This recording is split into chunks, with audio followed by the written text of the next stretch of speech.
10 days ago, I received my PlayStation 5 Pro, and then I went and bought an $800 gaming PC. I just wanted to see which one of these is better at that price point for gaming. We all know that the PC gaming experience is superior to any console gaming out there. But since the PlayStation 5 Pro came out and has a lot of things that PC gaming has, like upscaling and ray tracing, I wanted to see what would the experience like if a normal consumer walked into Walmart, Best Buy, or any other store that sells gaming PCs and had $800 and just bought a gaming PC. What can they get? How good can it get? And how would it compare to the PlayStation 5 Pro? So today, that is exactly what we're going to find out. Now, I'm quite aware that you can build a PC for yourself that is better than this one for $700 to $800. But I wanted to test it from the position of just an everyday gamer that doesn't know nothing about building PCs or doesn't want to build a PC, and what would it be like to spend that same amount of dollars that you would spend on the PlayStation 5 Pro on a gaming PC. So that is exactly what I did right here. This is a cyber powered gaming PC from Walmart that costs $799, and I know that $800 is more than the $700 that the PlayStation 5 Pro is, but if you buy the stand or the disc tray or even a 1-year subscription to PlayStation Plus, you're already past that number. So I think it's fair to compare an $800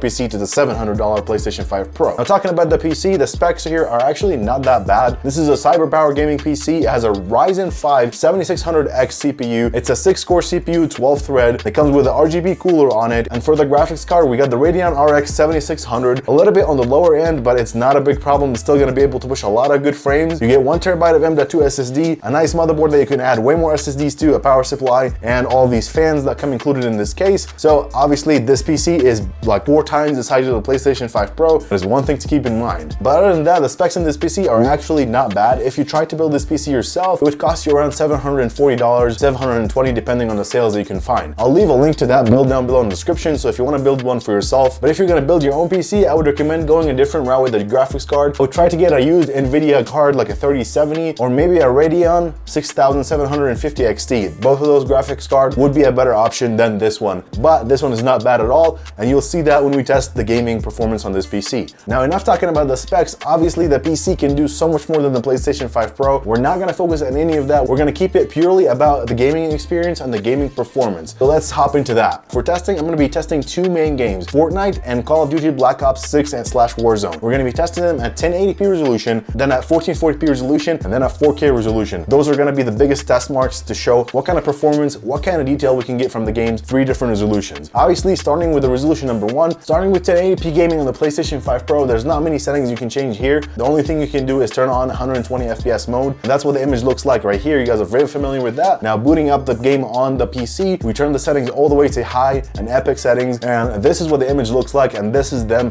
side by side. You can obviously notice right away that the PC has way more depth, way more details in corners or far distance areas. So at 1080p, the PC is definitely going to take the cake on this one because it looks so much better and you can go higher than 120 FPS. Moving on to the next game, I booted up Black Ops 6. I went into the training mode. The PlayStation 5 Pro looked like this in this area, and then the PC looks like this right next to it. If you look close up, you can see the difference in the detail. You can see that the image on the PC is sharper and the detail in shadows is way better. And obviously you are able to get way more FPS on the PC than the PlayStation 5 Pro without any upscaling happening at native at 1080p. Now, obviously that's not good for the PlayStation 5 because it's capped at 120 FPS, so that's not really a fair comparison when it comes to FPS, but the biggest thing we're going to be comparing is the quality. Now, moving to 1440p, which is the sweet spot for gaming if you're not gaming on a gaming TV. It's what most gamers are moving to nowadays. I know 1080p is still the superior, but 1440p is becoming more popular these days. I booted up Fortnite in 1440p on the PC, and the settings were medium to high, and this is what the image looked like side by side. You can definitely see the difference between the image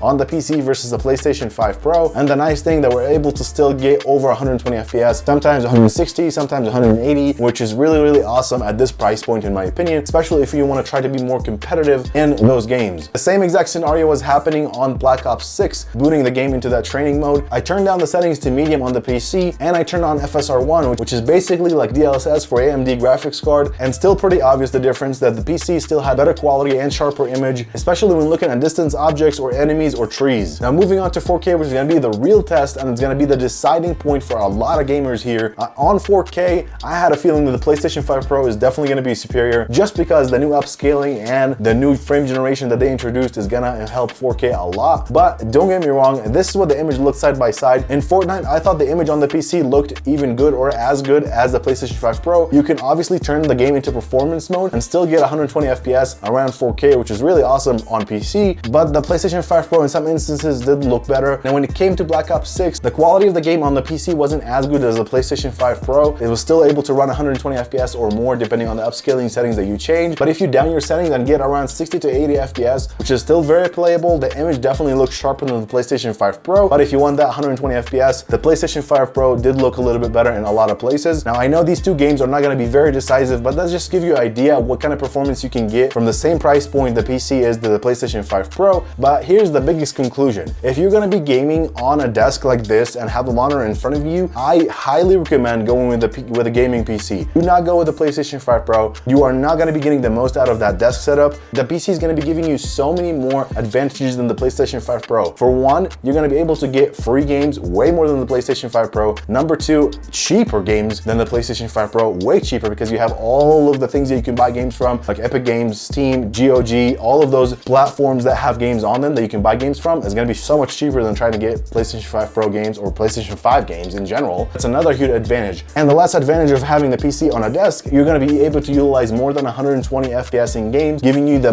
best experience out of any gaming monitor you're going to get, because it's going to be more than 120 Hertz, like 144 or 165, and the PC is going to be able to provide that. Now, in which scenario would you get a PlayStation 5 Pro? The only scenario you should get a PlayStation 5 Pro is if you're gaming on a TV, a 4K TV that has 120 Hertz refresh rate. The PlayStation 5 Pro will shine the most there out of any console that I've tried before, and I think it will outshine the PC itself, in my opinion, especially at this price point. If you go $200, $300 more, you can get a better PC than the PlayStation 5 Pro. But that is basically my conclusion. Both devices are great devices. Those are just my thoughts, and I hope you guys enjoyed this video. If you have any questions or any comments, please drop them down below in the comments, and I'll respond to all of them. Other than that, thank you guys so much for watching, and I'll see you in the next video. Bye bye.